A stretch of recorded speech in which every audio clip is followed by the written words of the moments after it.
నమస్కారం. ఆనందంగా ఆరోగ్యంగా అందరూ బాగుంటారని ఆ దేవుణ్ణి కోరుకుంటున్నాను. నా వీడియో చూసిన వాళ్ళందరికీ, నన్ను సపోర్ట్ చేసిన వాళ్ళందరికీ కృతజ్ఞతలు. చూడని వాళ్ళు, కొత్తగా చూసేవాళ్ళు చూసి నన్ను సపోర్ట్ చేయండి. ఈరోజు నేను కాలభైరవ అష్టకము చదవబోతున్నాను. ఈ కాలభైరవ అష్టకము చదివినందువల్ల మనకి శత్రు భయాలు ఉండదు, రక్షణ ఉంటుంది. మనకి శని ప్రభావం, ఎవరికైనా శని అంటే అష్టమ శని, ఏళ్నాటి శని, అర్ధాష్టమ శని ఉన్నా కూడా ఈ యొక్క కాలభైరవ అష్టకం చదివితే ఆ శని ప్రభావం అనేది కొంచెము మెరుగుపడుతుందని అంటారు. అందువల్ల ఈ కాలభైరవ అష్టకాన్ని మనము రోజు చదివినా కూడా చాలా మంచిది. ఇంట్లో కూడా మనకి పాజిటివ్ ఎనర్జీ ఉంటుంది. అలాగే ఆరోగ్యం బాగలేని వాళ్ళకి కూడా ఆరోగ్యం బాగుంటుంది. మనకి మనశ్శాంతి, ప్రశాంతత కూడా కలుగుతుంది.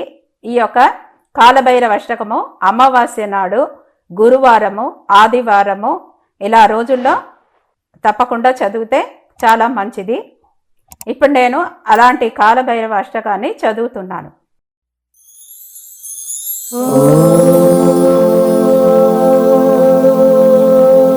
అప్లోడ్స్ భక్తి ఛానల్కి స్వాగతం.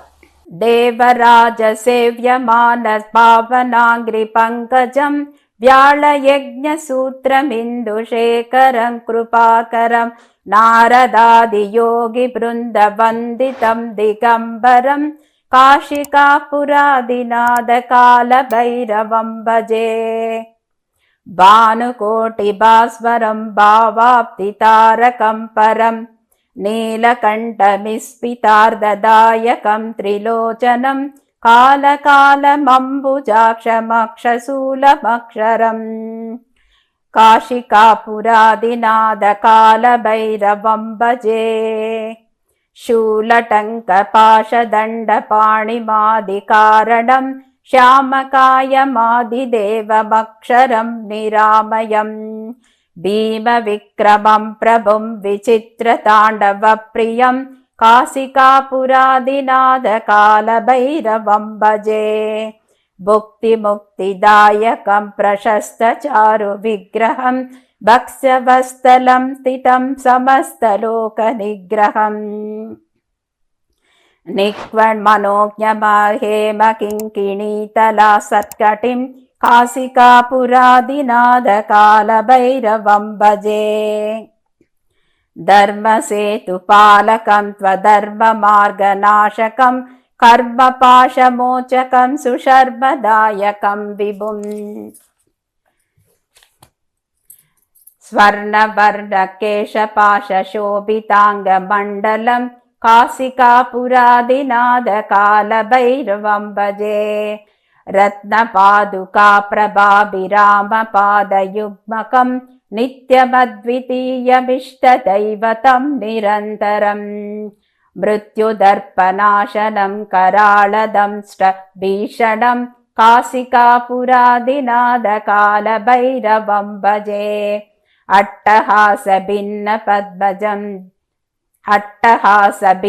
పద్మజాండకోశ సంతతిం దృష్టిపాతనష్ట పాపజాలముగ్రనాశనం అష్టసిద్ధిదాయకం కపాలమాలికాదరం కాశికాపురాదినాథ కాలభైరవం భజే.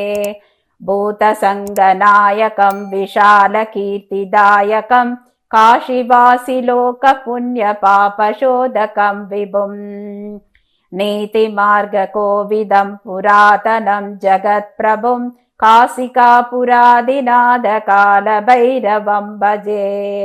కాలభైరవష్టకం పఠంతి ఏ మనోహరం జ్ఞానముక్తిసాధనం విచిత్రపుణ్యవర్ధనం శోకమోహదైన్యలోభకోపతాపనాశనం తే ప్రయాంతి కాలభైరవాంగ్రి సన్నిధం ధ్రువం.